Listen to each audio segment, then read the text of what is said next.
Redovno i pravilno čišćenje peći omogućit će vam dugotrajan i kvalitetan rad peći. Pre nego što započnete sa čišćenjem, obavezno isključite peć iz struje i vodite računa da su peć i pepeo ohlađeni. U zavisnosti od kvaliteta peleta i intenziteta loženja, period čišćenja se povećava, odnosno smanjuje.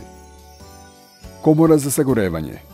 Polako otvorite vrata peći kako se nakupljeni pepeo ne bi razleteo usled brzog pokreta. Uklonite rešetku. Izvadite ložište i očistite sve otvore od pepela i šljake. Usisivačem usisajte pepeo iz komore za sagorevanje.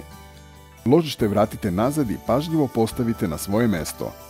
Posuda za pepeo mora se čistiti usisavanjem ili jednostavnim izbacivanjem pepela. Čišćenje je svakodnevno.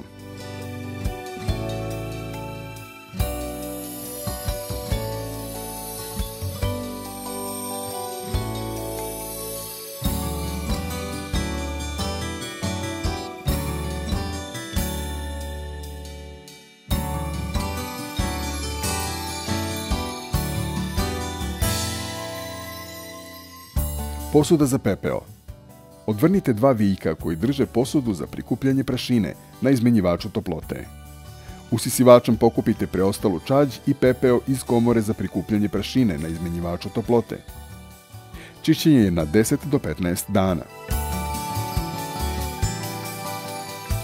Komora izmenjivača toplote.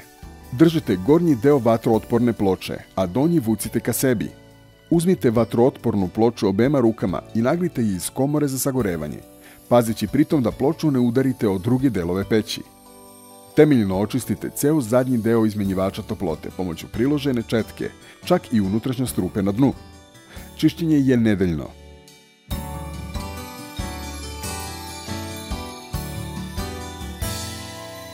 Staklo čistiti suvom krpom. Podrazumeva se da je staklo hladno. Čišćenje po potrebi. Rezervoar peleta. Čišćenje rezervoara se obavlja zbog prašine koja ispada usled sitnog peleta. Usisavanjem sprečavate dalje kvarove koji mogu nastati usled prašine koja se javlja. Čišćenje svakog meseca.